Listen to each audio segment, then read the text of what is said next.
नमस्कार मित्रांनो, फलटणमधील एक भयंकर कहाणी या कथेचा हा 5वा आणि अंतिम भाग आहे. जर तुम्ही कथेच्या आधीच्या भागांचे व्हिडिओज न बघता थेट या व्हिडिओवर आला असाल तर हा व्हिडिओ पाहण्याआधी कथेच्या आधीच्या भागांचे व्हिडिओज आधी बघावेत. ह्या कथेच्या प्रसारित होणाऱ्या सर्व भागांच्या व्हिडिओच्या लिंक्स ह्या कथेच्या प्रत्येक व्हिडिओच्या डिस्क्रिप्शनमध्ये देण्यात येतील. कथेच्या 5व्या आणि अंतिम भागाला आता सुरुवात करू.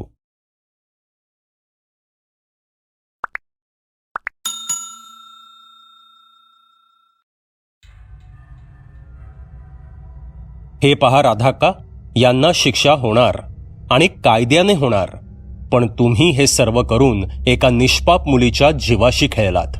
मग तुमच्यामध्ये आणि काशीनाथ यांच्यामध्ये फरक काय राहिला? विनोद म्हणाला. हे पहा, माझ्याकडे वेळ खूप कमी आहे. हा वाद नंतर करू, आधी त्या मुलीला वाचवलं पाहिजे, सच्चिदानंद म्हणाले.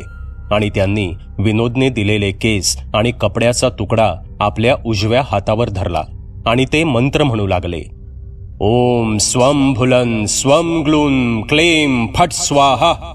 या मंत्राचा 6 वेळा उच्चार केल्यावर सर्वांसमोर एक सुंदर मुलीची आकृती उभी राहिली. लांब सडक काळे केस, रेखीव भुवया, काळेभोर डोळे, बारीक पण सरळ नाक, नाजूक ओठ, कमनीय बांधा आणि गव्हाळ रंग.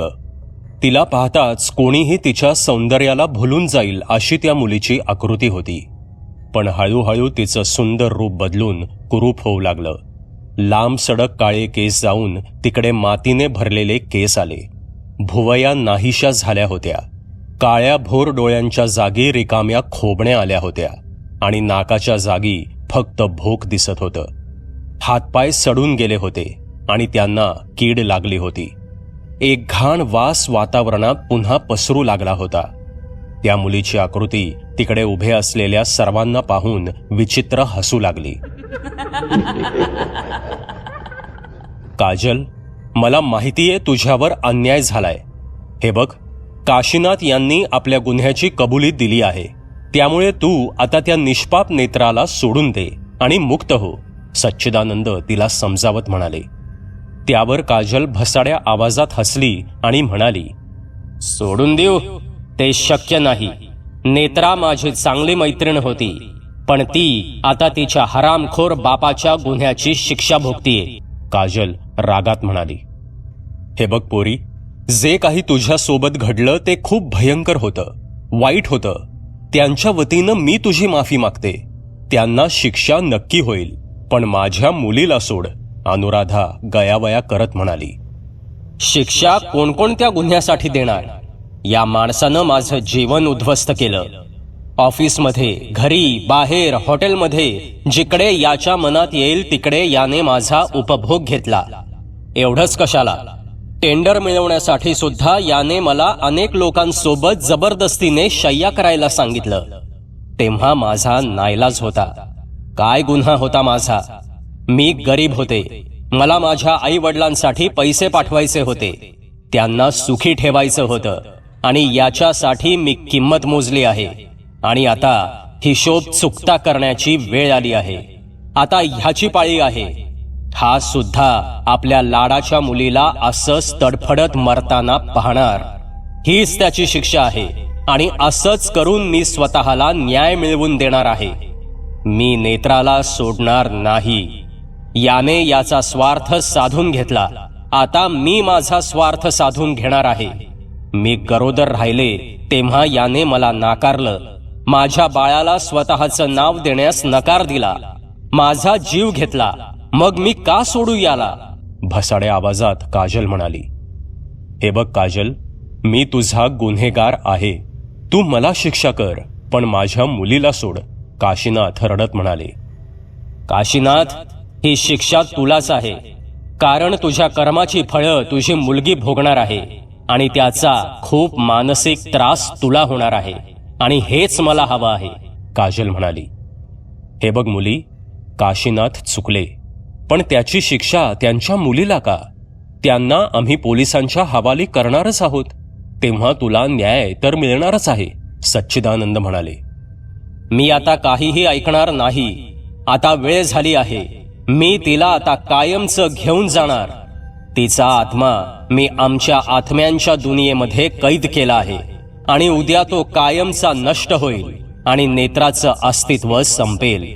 तिला आता कोणीही वाचवू शकत नाही. इतके बोलून काजल हवेत विरून गेली आणि सच्चिदानंद यांच्या हातातील त्या केसांना आणि त्या कपड्याला आग लागली.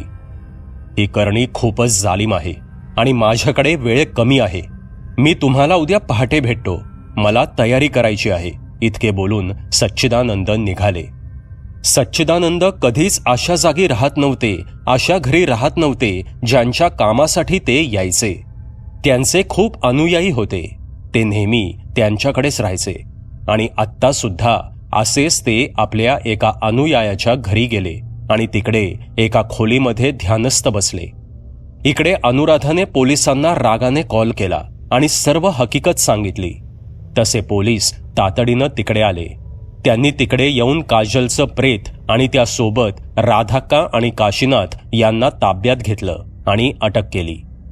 तो पूर्ण दिवस यामध्येच गेला, पण नेत्रामध्ये काही सुधार झाला नव्हता. अनु, जमलं तर मला माफ कर. मला माहितीये मी तुझ्या माफीच्या लायक नाही, पण तू काळजी करू नकोस. आपली नेत्रा नक्की बरी होईल. काशीनाथ रडत म्हणाले आणि पोलीस जीपमध्ये जाऊन बसले. डॉक्टर, हे काय होऊन बसलं? कुठला तपास कुठे गेला? माझी पोर ही अशी पडली आहे आणि माझ्या नवऱ्याने माझ्या सोबत दगा केला. आता जर नेत्रा नाही वाचली तर मी तरी जगून काय करणार आहे? इतके बोलून अनुराधा रडू लागली. मॅडम, मी तुमच्या भावना समजू शकतो आणि तुम्हाला यावेळी काय वाटत असेल ते सुद्धा मी समजू शकतो. मला खात्री आहे सच्चिदानंद यावर नक्की काहीतरी तोडगा काढतील आणि नेत्राला वाचवतील, विनोद म्हणाला. पण कधी? नेत्राकडे वेळ कमी आहे असं ते म्हणाले. जर उद्या नेत्राला काही झालं तर मी काय करू? आता तिच्याशिवाय मला कोणीच नाहीये. इतके बोलून अनुराधा रडू लागली. माणसाचं कर्म हे फिरून फिरून त्याच्याचकडे येतं. शरीर सुखासाठी जर काशीनाथ यांनी आपली मर्यादा सोडली नसती तर आज ही वेळ आली नसती. त्यांच्या कर्मांची शिक्षा त्यांना मिळणार आहे हे नक्की आहे, पण त्यामुळे तुम्ही आणि नेत्रा विनाकारण भरडल्या गेल्या आहात. पण तुम्ही काळजी करू नका. परमेश्वरावर विश्वास ठेवा. सच्चिदानंद यांनी कधीही हार मानलेली नाही. ते उद्या सकाळी नक्की येतील, विनोद अनुराधाची समजूत काढत म्हणाला. पहाटे साधारण 4 वाजता सच्चिदानंद पुन्हा आले. कदाचित ते सुद्धा रात्रभर झोपले नव्हते, पण त्यांचा चेहरा पाहून तरी असं वाटत नव्हतं. एक योगी सलग जागू शकतो. एक योगी झोप, तहान आणि भूक यावर नियंत्रण मिळवू शकतो हे ऐकलं होतं आणि सच्चिदानंद या गोष्टीचा पुरावा होते. आल्यापासून त्यांनी ना पाणी प्यायलं होतं ना अन्न ग्रहण केलं होतं आणि आराम सुद्धा केला नव्हता. सकाळी जो 1 कप चहा घेतला होता त्यावरच ते अजून सुद्धा होते. खरंच त्यांचं जीवन हे सामान्य माणसासारखं नव्हतं. विनोद आणि अनुराधा यांना सुद्धा रात्रभर झोप लागली नव्हती. ते रात्रभर हॉलमध्येच बसून होते. सच्चिदानंद यांना पाहून अनुराधाला हायसं वाटलं. जसे ते आले तसे अनुराधा सोफ्यावरून उठली आणि त्यांच्या जवळ गेली. काही तोडगा निघाला का या करणीवर? सांगा ना लवकर, अनुराधा व्याकुळतेने म्हणाली. ताई, तुम्ही शांत व्हा आधी आणि बसा, सच्चिदानंद शांतपणे म्हणाले. कशी शांत होऊ? मला सांगा, कशी शांत होऊ? माझ्या नवऱ्यानं मलाच दगा दिला. एका मुलीचा खून करून आता जेलमध्ये गेला आणि त्याच्यामुळे इकडे माझी मुलगी मरणाच्या दारात आहे. तुम्ही सांगा, कशी शांत होऊ? रडत रडत अनुराधा बोलत होती. विनोदने अनुराधाला सोफ्यावर बसवलं आणि तो सच्चिदानंद यांच्याकडे आला. काही उपाय मिळाला का? विनोदने विचारलं. हे बघ विनोद, ही करणी सोडवणं सोपी गोष्ट नाहीये. शिवाय त्या मुलीवर फक्त काशीनाथ यांनीच नाही तर अनेक लोकांनी अत्याचार केले आहेत. काशीनाथ यांनी तिचा वापर करून घेतला आहे म्हणून ती खूप जास्त रागात आहे आणि तिने नेत्राचा आत्मा तिच्या दुनियेत कैद करून ठेवला आहे, जो आपल्याला सोडवून पुन्हा आपल्या दुनियेत घेऊन यायचाय, सच्चिदानंद म्हणाले. तिच्या दुनियेत म्हणजे? मी समजलो नाही, विनोद म्हणाला. हे बघ, आपलं शरीर हे पंचतत्वांनी बनलं आहे. पृथ्वी, आप, तेज, वायू आणि आकाश या पंचमहाभूतांपासून मानवी देह तयार झाला आहे. पृथ्वी म्हणजे भौतिकता. पृथ्वीमुळे शरीराला जडत्व येतं. मानवी शरीर डोळ्यांना दिसतं, कानांनी त्याचा आवाज ऐकू येतो, शरीराला विशिष्ट गंध असतो, त्याला स्पर्शही करता येतो. शरीराचं हे इंद्रियाधारित ज्ञान पृथ्वी या महाभूताकडून मिळालेल्या जडत्वामुळे शक्य होतं. आप म्हणजे पाणी, जल. जलामुळे शरीराला तरलता मिळते. शरीरात रक्त, निरनिराळी संपर्क, पाणी यासारखे अनेक द्रव्य पदार्थ वाहत असतात. अन्नातून मिळणारी ऊर्जा आणि पोषक घटक एका जागी साचू न देता संपूर्ण शरीरभर पोचवण्याचं काम ही द्रव्ये नेटाने पार पाडतात. तेज म्हणजे अग्नी. शरीरातील ऊर्जा, उष्णता हे या अग्नीचंच प्रतीक. शिवाय शरीराला एक विशिष्ट तापमानही असतं. वायू म्हणजे शरीराचा प्राण. अगदी सोपं करून सांगायचं तर आपण श्वासोश्वास करतो, म्हणजेच शरीरात वायू तत्वाचा वावर असतो.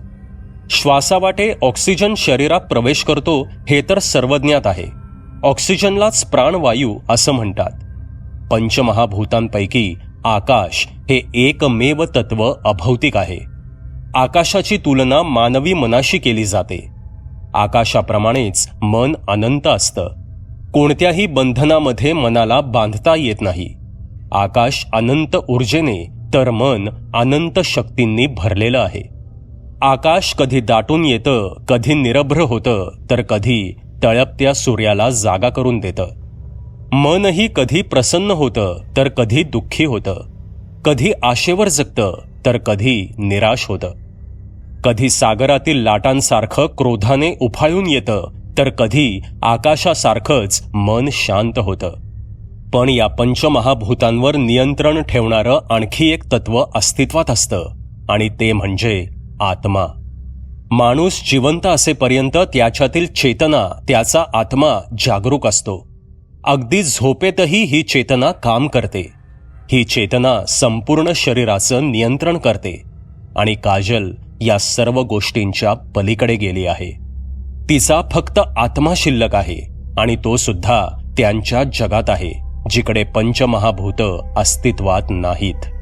त्यालाच आत्म्यांचं जग म्हणतात, आत्म्यांची दुनिया म्हणतात. आणि आपल्याला काजलला तिकडे त्यांच्याच दुनियेत जाऊन हरवायचं आहे.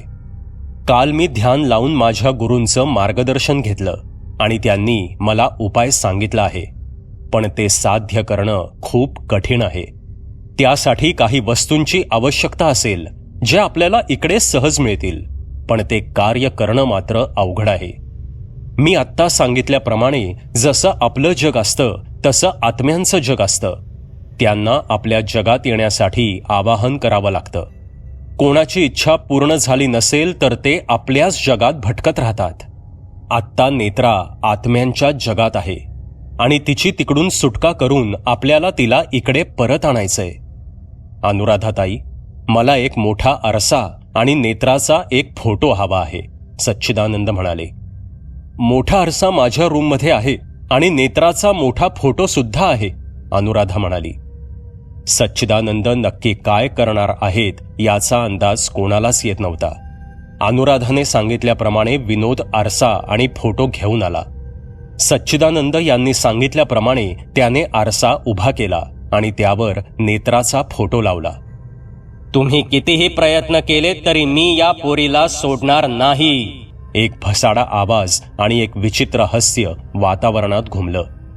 तो आवाज ऐकून अनुराधा पळत नेत्राच्या रूमच्या दिशेनं गेली आणि तिने नेत्राच्या खोलीचा दरवाजा उघडला आणि तिने समोर जे दृश्य पाहिलं त्याने भीतीची एक थंड लाट तिच्या शरीरातून गेली. ती खूप घाबरली. नेत्रा छताला उलटी लटकली होती आणि दरवाजामध्ये उभ्या असलेल्या अनुराधाकडे आपले काळे दात काढून हसत होती. वाईट वाटतंय ना आपल्या मुलीला असं पाहून? वाईट वाटतंय ना? माझा विचार केला का तुझ्या नवऱ्यानं? माझं शरीर ओरबाडून खाल्लं, मला आणि माझ्या पोटातील गर्भाला जिवंत गाडलं, तेव्हा त्याला बरं वाटलं ना? नेत्रा भसाड्या आवाजात म्हणाली. जिवंत? म्हणजे तू जिवंत होतीस? अनुराधाने आश्चर्याने विचारलं. हो, माझ्या जीव होता. त्या हरामखोराने मागून माझ्यावर हल्ला केला, पण मी मेले नव्हते. मी बेशुद्ध झाले होते आणि त्याला वाटलं मी मेले, पण कसलीही शहानिशा न करता त्याने मला गाडून टाकलं. आता तुझ्या लेकीची पाळी आहे आणि नंतर तुझी, नेत्रा म्हणाली आणि ती जोरजोरात हसू लागली. तू नेत्राला काहीही करू शकत नाहीस, कारण मी तिला वाचवणार आहे, सच्चिदानंद म्हणाले. त्यांचा आवाज संपूर्ण बंगल्यात घुमला. तू वाचवणार तिला? ती कुठे आहे हे मी तुला कधीच सांगणार नाही, तर तू काय वाचवणार तिला? तुला हे माहित आहे ना की ती माझ्या दुनियेत आहे. हिम्मत असेल तर शोधून दाखव तिला, पण ते तुला शक्य होणार नाही. इतके बोलून आणि एक विचित्र हास्य करून नेत्रा बेशुद्ध पडली. इतक्यात विनोद वरती आला. ताई, मी बघतो तिच्याकडे. तुम्हाला सच्चिदानंद यांनी खाली बोलावलं आहे. तसे अनुराधा पुन्हा पळत खाली आली आणि विनोदने खाली जमिनीवर पडलेल्या नेत्राला बेडवर झोपवलं आणि तो सुद्धा खाली आला. बरं झालं ताई तुम्ही आलात. चला ताई, आपल्याला घाई करावी लागेल, कारण आता ती नेत्राच्या त्या आत्म्याजवळ गेली असेल जिकडे तिने तिला कैद केलं आहे. आपल्याला घाई करावी लागेल, सच्चिदानंद म्हणाले. विनोद, मला तुझी मदत हवी आहे, सच्चिदानंद म्हणाले. तसे विनोद थोडा वरमला आणि म्हणाला, मदत नाही, तुम्ही आदेश करा. मी तुमच्यासाठी काहीही करायला तयार आहे, कारण माझा तुमच्यावर पूर्ण विश्वास आहे, विनोद म्हणाला. ऐक तर मग, तुला त्या दुनियेत जावं लागेल आणि तिकडे जाऊन तुला काजलचा नाश करावा लागेल. तयार आहेस का या कामाला? सच्चिदानंद यांनी विचारलं आणि काहीही विचार न करता विनोदने होकार दिला. हे बघ, हे दिसतं तेवढं सोपं नाहीये. ती खूप ताकदवान आहे आणि तिच्या दुनियेत तुझ्या गळ्यातल्या माळा काम करणार नाहीत. तुझ्या जीवाला सुद्धा तिकडे धोका उत्पन्न होऊ शकतो, सच्चिदानंद म्हणाले. मला काळजी नाही, कारण मला माहिती आहे तुम्ही मला एकट्याला सोडणार नाहीत, विनोद म्हणाला आणि त्यावर सच्चिदानंद फक्त हसले. सच्चिदानंद यांनी तांदळाचं एक मोठं रिंगण आखलं. त्यामध्ये तो आरसा ठेवला ज्यावर नेत्राचा फोटो होता. मग त्यांनी विनोदला सांगून नेत्राला खाली आणायला सांगितलं आणि नेत्राला आणून त्या रिंगणामध्ये ठेवलं. तिची अवस्था अजून खराब होत चालली होती. त्यांनी तिथे एक हवनकुंड ठेवलं आणि त्यांनी सूचना देण्यास सुरुवात केली. विनोद, मी तुला सदेह त्या दुनियेत पाठवणार आहे. तुला नेत्राला शोधायचं आहे. तिकडे त्या दुनियेत वातावरण कसं असेल, तिकडे उजेड असेल की अंधार असेल, मला काही माहीत नाही. पण तू काळजी करू नकोस. मी तुझ्यासोबत आकाश मार्गाने म्हणजेच मनाने जोडलेला असणार आहे. मी तुला मार्गदर्शन करेन. ही पिशवी जवळ ठेव. हिचा उपयोग कधी आणि कसा करायचा ते मी तुला सांगेन. काळजी करू नकोस. दत्त महाराज आपल्या पाठीशी आहेत, सच्चिदानंद म्हणाले. आता ते अनुराधाकडे वळत म्हणाले, अनुराधाताई, तुम्ही एक काम करा. घरात एखादी पोथी आहे का देवाची? सच्चिदानंद यांनी विचारलं. त्यावर अनुराधाने होकारात मान हलवली. तसे सच्चिदानंद पुढे बोलू लागले, एक काम करा. तुम्ही हा विधी पूर्ण होईपर्यंत पोथी पठण सुरू ठेवा आणि लक्षात असू द्या, काहीही झालं तरी या वर्तुळाच्या आत यायचं नाही. मी आता विधीला सुरुवात करतोय. इतके बोलून त्यांनी समोरचं हवन प्रज्वलित केलं. विनोद, मी आता मंत्राने या आरशात एक दरवाजा तयार करेन, जिकडून तुला त्या आत्म्यांच्या जगात प्रवेश करता येईल. दरवाजा तयार झाला की तू आत जा. माझा आवाज तुला येत राहील आणि ही क्लिप जवळ ठेव. इतके बोलून सच्चिदानंद यांनी मंत्र सुरू केले. ओम ह्लीं क्लीं मृत्यू दर्भ कुम फिन सुम फट स्वाहा. या मंत्राचा उच्चार सच्चिदानंद यांनी 9 वेळा केला. तसे आरशात एक पोकळी निर्माण झाली. विनोद, आता मी तुझ्यासोबत मनाने जोडला गेलो आहे. आता तू आत प्रवेश कर. सच्चिदानंद मनात बोलत होते, पण ते जे काही बोलत होते ते विनोदच्या कानात ऐकू आलं. विनोदने सच्चिदानंद यांना नमस्कार केला आणि विनोदने आरशात दिसणाऱ्या काळ्या विवरामध्ये प्रवेश केला. आतमध्ये सर्व दिशेला अंधार पसरला होता आणि एक कुचकट सडका वास हवेमध्ये पसरला होता.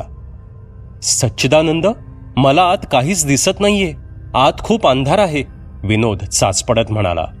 तसे त्याला त्याच्या कानाजवळ एक आवाज आला. तो आवाज सच्चिदानंद यांचा होता. विनोद, आपले डोळे बंद कर आणि सद्गुरू दत्त महाराजांचं 3 वेळा नाव घे, अंधार कमी होईल.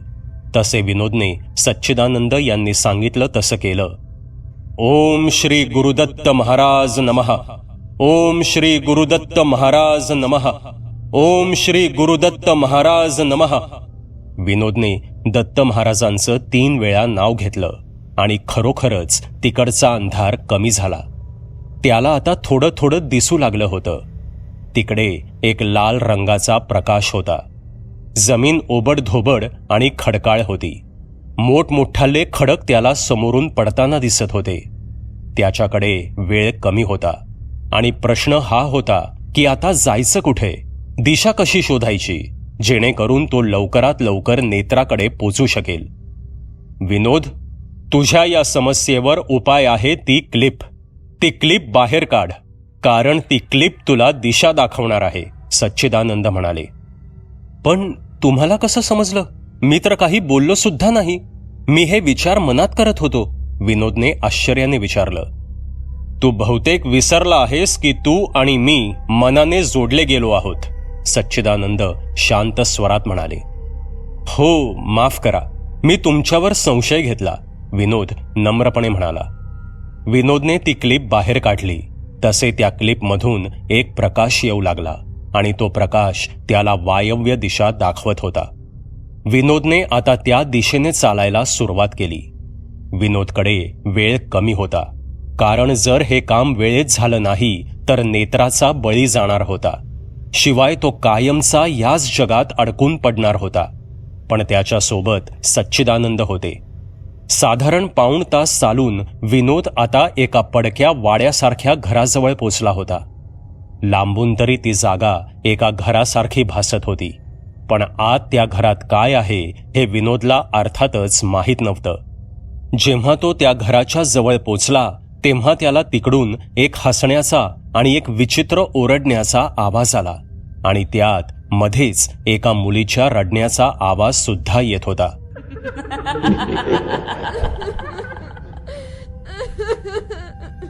त्याने सावधपणे आत प्रवेश केला. ते जे काही होतं त्याची बांधणी बाहेरून घरासारखीच होती, पण आतमध्ये पूर्ण मोकळं मैदान होतं आणि तिकडे मैदानाच्या मधोमध त्याला नेत्रा जमिनीवर पडलेली दिसली. तसे त्याने पुढे जाऊन तिला उचलून घेण्याचा प्रयत्न केला, पण तेवढ्यात त्याच्यावर कोणीतरी हल्ला केला आणि लाथेने त्याला दूर ढकललं. तसे तो जाऊन दगडावर आपटला. त्याच्यासमोर काजल उभी होती. तिचं पूर्ण शरीर चिखलानं माखलं होतं. चेहरा पूर्ण सडला होता आणि त्यात एका डोळ्यातून किडे बाहेर येत होते आणि ती त्याच्याकडे पाहून हसत होती. तिचं ते हिडीस रूप पाहून काही काळासाठी विनोद घाबरला. तेवढ्यात विनोदच्या कानात सच्चिदानंद यांचा आवाज घुमला. विनोद, ही तीच आहे जिचा तुला सामना करायचाय आणि तिचा खात्मा करून नेत्राला घेऊन परत यायचंय. एवढा ऐकून विनोद तिच्या अंगावर धावून गेला. तसे तिने त्याला पुन्हा एक लाथ मारली आणि त्याचा गळा पकडून त्याला हवेत फिरवलं आणि नंतर पुन्हा खाली फेकून दिलं. विनोदने पुन्हा तिच्यावर हल्ल्याचा प्रयत्न केला, पण त्याला यश आलं नाही. तिने त्याला 4 वेळा उचलून फेकून दिलं. आता विनोदची हाडं खिळखिळी झाली होती. तो दमला होता. त्याला उठता येईल इतकं सुद्धा त्याच्यात त्राण उरलं नव्हतं. सच्चिदानंद त्याला सूचना करत होते. विनोद, उठ, सामना अजून संपलेला नाही, अजून तू जिंकलेला नाहीस, वेळ कमी आहे विनोद, उठ. तसा विनोद पुन्हा उभा राहिला. हे काजलने पाहिलं आणि एक जोरात किंकाळी फोडली. तिचा आवाज एवढा भयानक होता की त्याने विनोद 2 पावलं मागे सरकला. आता ती त्याच्या दिशेनं आली आणि तिने त्याला पुन्हा दगडावर फेकून दिलं. त्याने विनोदच्या बरगडीचं हाड तुटलं आणि त्याच्या डोक्याला मार लागल्याने रक्त येऊ लागलं. पण विनोदची जिद्द संपली नव्हती.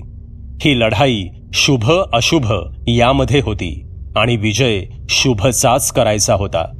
सच्चिदानंद यांचा पुन्हा आवाज आला. विनोद, आता मी काय सांगतो ते नीट ऐक. घाई करू नकोस. तिची ताकद सामान्य नाहीये.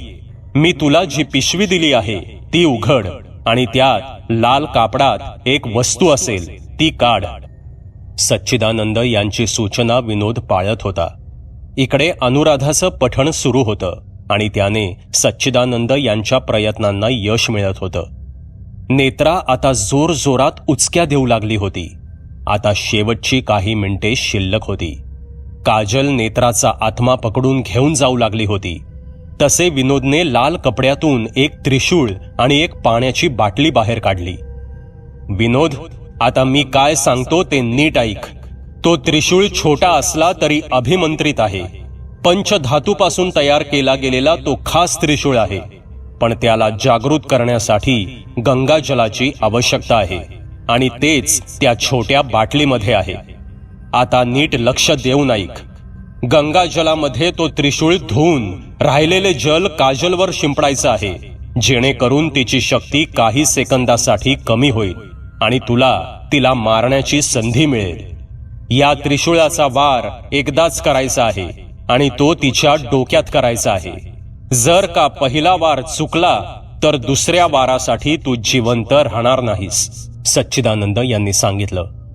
सच्चिदानंद, तुम्ही जे सांगितलं अगदी तसंच होईल. हिचा मृत्यू पहिल्या वारामध्येच होईल आणि शुभ जिंकेल, अशुभचा नाश होईल. जय श्री गुरुदेव दत्त. इतके बोलून विनोद हळूहळू उठला आणि त्याने बाटलीमधील गंगाजलाने तो त्रिशूळ पवित्र केला. जसे तो त्रिशूळ पवित्र झाला तशी एक अनोखी चमक त्याच्यामध्ये जाणवू लागली. त्याचं तेज एवढं होतं की तिकडे दिसणारा लाल प्रकाश सुद्धा उजळून निघाला. त्याचं ते लाल तेज काजलला जाणवलं आणि तिने विनोदकडे रागाने पाहिलं आणि ती रागाने त्याच्या अंगावर धावून गेली. इकडे विनोद तयारच होता. त्याने तो त्रिशूळ उजव्या हातात घट्ट पकडला होता आणि त्याच्या डाव्या हातात गंगाजल होतं. जशी काजल एका हाताच्या अंतरावर आली तसे त्याने गंगाजल तिच्या त्या हिडीस चेहऱ्यावर टाकलं, ज्याने तिला अस्वस्थ वाटू लागलं आणि ती जोर जोरात ओरडू लागली. त्या संधीचा फायदा घेऊन विनोदने तो त्रिशूळ तिच्या डोक्याच्या मध्यभागी मारला. वार होताच काजल जोरात ओरडली आणि हळूहळू तिची राख होऊन हवेत विरू लागली. सच्चिदानंद यांच्याकडे वेळ कमी होता, कारण आता त्या दोघांना सुद्धा पुन्हा या जगात आणायचं होतं. विनोद, काम झालं आहे. तू करून दाखवलंस. आता एक काम कर. त्या पिशवीमध्ये एक पूड आहे. त्यातील उदी नेत्राच्या कपाळाला लाव, जेणेकरून तिचा आत्मा त्या जगातून इकडे या जगात येईल आणि पुन्हा आपलं शरीर धारण करेल, सच्चिदानंद म्हणाले. आणि विनोदने तसंच केलं. जशी ती उदी नेत्राच्या कपाळाला लागली तसे तिचा आत्मा तिकडून विरून निघून गेला आणि त्याने पुन्हा नेत्राच्या शरीरात प्रवेश केला. विनोद, तुझ्याकडे वेळ कमी आहे. तू सदेह तिकडे गेल्यामुळे तुला स्वतःलाच बाहेर यावं लागेल. सच्चिदानंद यांचा आवाज विनोदच्या कानाजवळ आला आणि तो चालू लागला. पण काजल बरोबरच्या सामन्यात बसलेला मार आणि वाया गेलेलं रक्त यामुळे तो अर्ध्यातच येऊन बेशुद्ध पडला. पण जेव्हा तो शुद्धीवर आला तेव्हा तो हॉस्पिटलमध्ये होता. त्याच्यावर उपाय सुरू होते. त्याला प्रचंड जखमा झाल्या होत्या. जेव्हा तो शुद्धीवर आला तेव्हा त्याने बघितलं की सच्चिदानंद त्याच्या शेजारी बसले होते. मी इकडे कसा आलो हे मला नाही विचारायचं, कारण मला माहीत आहे मला वाचवणारा माझा देव माझ्या समोर आहे, विनोद म्हणाला. त्यावर सच्चिदानंद हसले आणि म्हणाले, मी देव नाही, मी एक सामान्य माणूस आहे तुझ्यासारखा. पण तुझा माझ्यावर असलेला विश्वास मी कसा ढळू दिला असता. म्हणून तू बेशुद्ध असताना मी स्वतः तिथे आलो आणि तुला बाहेर घेऊन आलो. खरं तर तू खूप मोठं युद्ध जिंकलं आहेस. त्यात कदाचित तुझी हार सुद्धा झाली असती, तुझा जीव सुद्धा गेला असता, पण तू सर्व गोष्टींसाठी तयार होतास. माझे गुरु मला नेहमी हेच सांगायचे, माणसासाठी जगा, माणुसकीसाठी जगा. माझा आशीर्वाद नेहमी तुझ्या सोबत असेल. आणि हो, लग्नाला मात्र मला बोलवायला विसरू नकोस. इतके बोलून सच्चिदानंद यांनी विनोदचा निरोप घेतला. खरं तर सच्चिदानंद लग्नाविषयी का बोलले हे विनोदला समजलं नाही. सच्चिदानंद यांनी अनुराधा यांच्या घरी जाऊन त्यांची सुद्धा भेट घेतली. अनुराधाताई, कशी तब्येत आहे आता नेत्राची? सच्चिदानंद यांनी विचारलं. सर्व तुमच्यामुळेच झालं. आज तुम्ही नसता तर माझी मुलगी या जगात नसती. तुमचे हे उपकार कायम आमच्यावर राहतील, अनुराधा हात जोडून म्हणाली. अहो अनुराधाताई, मी माझं कर्तव्य आणि माझ्या गुरूंच्या उपदेशाचं पालन केलं आहे. पण आज जर विनोद नसता तर मात्र नेत्राला वाचवणं अवघड होतं, सच्चिदानंद म्हणाले. हो, खरं आहे. त्याचे पण उपकारच आहेत आमच्यावर. परका असून सुद्धा किती केलं त्यानं आमच्यासाठी. माझ्या मनात एक विचार आला आहे. मी विनोदला जावई करून घेऊ इच्छिते. अर्थात तुमची आज्ञा असेल तर, अनुराधा म्हणाली. अहो, माझी कसली हरकत आली आहे. मुलगा छान आहे, नेत्राला सुखी ठेवेल. इतके बोलून सच्चिदानंद यांनी अनुराधाचा निरोप घेतला. 15 दिवसात नेत्राच्या प्रकृतीमध्ये सुधारणा झाली आणि 1.5 महिन्यात नेत्रा एकदम पहिल्यासारखी झाली. तिला अनुराधाने घडलेलं सर्व काही सांगितलं. ते ऐकून नकळत नेत्राचं विनोदवर प्रेम जडलं. विनोद सुद्धा 2 महिन्यात बरा झाला. तसे मुंबईला जाऊन अनुराधाने नेत्राच्या लग्नाचा प्रस्ताव विनोदच्या घरच्या मंडळींसमोर मांडला आणि तो मान्य सुद्धा झाला. 6 महिन्यात त्यांचं लग्न झालं. लग्नाला काशीनाथ सुद्धा आले होते. त्यांना जन्मठेप आणि राधाक्काला 5 वर्षांची शिक्षा झाली होती. सच्चिदानंद यांनी सुद्धा लग्नाला हजेरी लावली होती. नेत्रा आता वडिलांचा उद्योग सांभाळते. विनोदने आपलं क्लिनिक मुंबईसोबत फलटणमध्ये सुद्धा सुरू केलं आहे. अनुराधा त्या दोघांचा मजेत चालू असणारा संसार पाहत आहे आणि सच्चिदानंद ते कोणा ना कोणाची तरी मदत करतच असतात. मित्रांनो, ही कथा तुम्हाला कशी वाटली ते कॉमेंटमध्ये नक्की सांगा. पुन्हा भेटूयात अशाच एका भयकथेसोबत. धन्यवाद. सबस्क्राईब करा एटी स्टोरी टेलर चॅनलला आणि बेल आयकन दाबून ऑलवर क्लिक करा आमचे व्हिडिओज सगळ्यात आधी बघण्यासाठी.